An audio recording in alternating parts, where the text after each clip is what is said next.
Bonjour à toutes et à tous, bienvenue dans ce nouvel épisode de On parle habitat. Nous sommes ici au cœur de la Cité de l'Habitat et du Bien-être à Lutterbach, chez Trianon Résidence. À mes côtés, Cédric Simonin, PDG de Trianon Résidence. Bonjour Cédric. Bonjour. Alors déjà, est-ce que vous pouvez nous expliquer ce qu'est le cœur de métier de Trianon Résidence? Alors, Trianon Résidence est un, comme on l'appelle, promoteur immobilier. Je préfère qu'on nous appelle bâtisseur. D'accord. Vous allez vite comprendre pourquoi. L'objectif, c'est de trouver un terrain, de construire un bâtiment, une résidence dessus, de la vendre en termes de logement ou en bureau. Et puis voilà, de s'occuper du permis de construire, de la construction d'elle-même, et de la livraison. Et ensuite, les gens pourront y habiter tranquillement. Et justement, comment se passe un projet chez vous? Ça se passe toujours bien. Déjà. C'est déjà un bon départ. On va faire de la prospection foncière, prendre le temps de négocier le foncier avec les gens. On a une relation étroite avec les élus, puisque on va proposer un projet à un élu. Et puis ensuite déposer un permis, comme je l'ai dit. Et puis après, il y a le service commercial qui se met en route pour vendre les logements un après l'autre. Et puis une fois qu'on a livré vendu la moitié de logement, on peut démarrer la construction. Et puis voilà, durée de la construction, trouver des entreprises partenaires et puis construire le bâtiment et le livrer une fois que c'est terminé. Justement, qu'est-ce qui est passionnant dans votre métier? Disons que j'ai mis le métier en un. Parce que finalement, construire des logements, ce n'est pas juste construire. Vous avez différents services, vous travaillez aussi bien du juridique, vous travaillez du marketing. Il y a une palette de compétences qu'il faut maîtriser qui, je trouve, est extrêmement intéressante, ce qui fait que les journées sont très longues mais qu'on ne les voit pas passer. Et ce qui fait que ce métier, je trouvais passionnant. Éminemment technique, mais passionnant. Et comment est-ce que Trianon Résidence tire son épingle du jeu? Parce que c'est quand même un marché où il y a de la concurrence. Oui, la concurrence est déjà quelque chose d'extrêmement sain, parce que ça nous oblige à nous inventer ou réinventer. En fait, on a 5 spécificités qui font que Trianon Résidence fait un pas de côté. Je ne veux pas dire qu'on est les meilleurs, j'aime pas cette terminologie-là, mais on fait un pas de côté par rapport à ce qui se fait. On a construit l'offre autour de 5 piliers. Un qui est très axé sur la santé, parce que dans les matériaux qu'on utilise, certains sont des matériaux qui sont allergènes ou qui ont des composés organiques volatiles, c'est-à-dire qui peuvent être à la longue cancérogènes. On a une thématique sur l'art, puisque tout le hall d'entrée sont dédiés à des artistes. On fait des façades aussi dédiées à des artistes. On a une thématique sur les mobilités. On a souvent des véhicules, des voitures ou des vélos en autopartage dans les résidences. On a une thématique sur les garanties. On est les seuls à garantir la valeur vénale du bien pendant 10 ans en cas d'accident de la vie. On est les seuls à faire ça en France.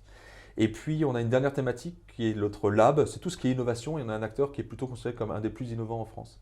Donc en fait, vous évoluez vraiment en fonction des problématiques de la société. Oui, il faut voir loin, parce que quand vous construisez un logement, vous ne le construisez pas juste pour la durée du crédit. Donc il faut anticiper les évolutions sociétales qui évoluent, mais extrêmement régulièrement, et qui sont en vraie phase d'accélération actuellement. Voilà, on a fait le point sur Trianon Résidence, qui n'a presque plus de secret pour vous. Et on enchaîne, on continue de découvrir Trianon Résidence à travers notre prochaine rubrique Cliché, pas cliché. Allez, c'est parti maintenant pour notre rubrique cliché, pas cliché, ici chez Trianon Résidence avec le PDG de l'entreprise, Cédric Simonin. Alors Cédric, premier cliché, le promoteur n'est là que pour se faire de l'argent. Donc ça c'est un cliché qui revient extrêmement souvent et qui n'est pas totalement faux. En fait, c'est une question de philosophie d'entreprise. Si vous faites des projets à court terme, vous faites des coûts. Donc là, vous dites, mon seul objectif, c'est de gagner de l'argent à court terme. Ok. Si vous avez une vision de temps long, et le temps, quand on a lancé cette entreprise, on avait une vie pour la construire. Donc en fait, on s'est donné la plus grande richesse qui soit au monde, le temps. Peut-être même celle que Elon Musk ne peut pas acheter. Vous voyez ?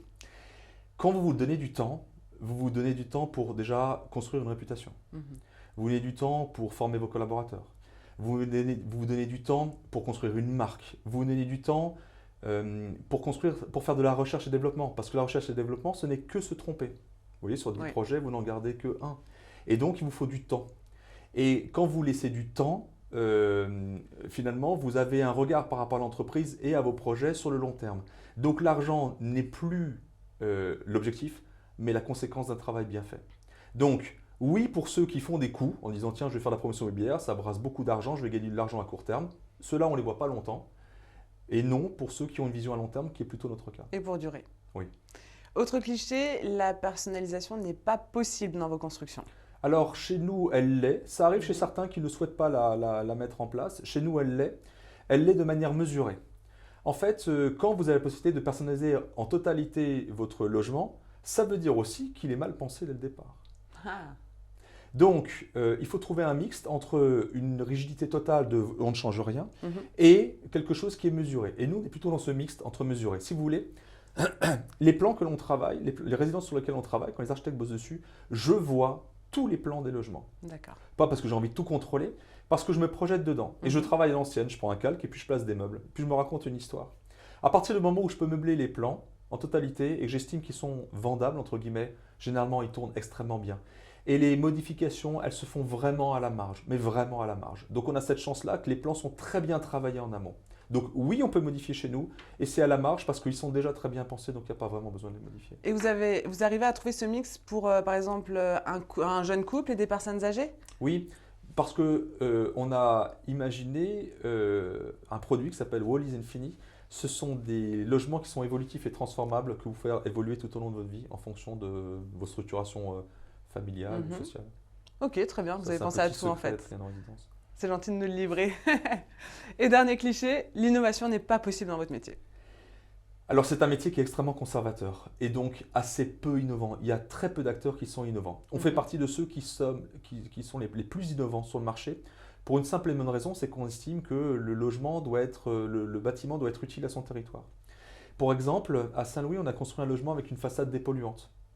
Et donc on a trouvé un système avec un industriel italien, très gros industriel, qui travaillait un produit pour d'autres thématiques que la thématique logement. Et puis on l'a fait un peu transformer et on l'a agrémenté sur notre façade.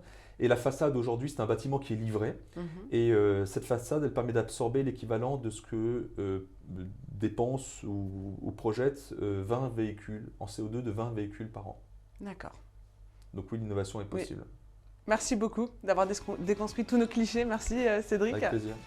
C'est la fin de cette émission. N'oubliez pas que vous pouvez trouver tous nos épisodes sur nos réseaux sociaux de la Cité de l'Habitat et du Bien-être, ainsi que sur notre site internet. Moi, je vous dis à très vite pour un prochain épisode. Salut!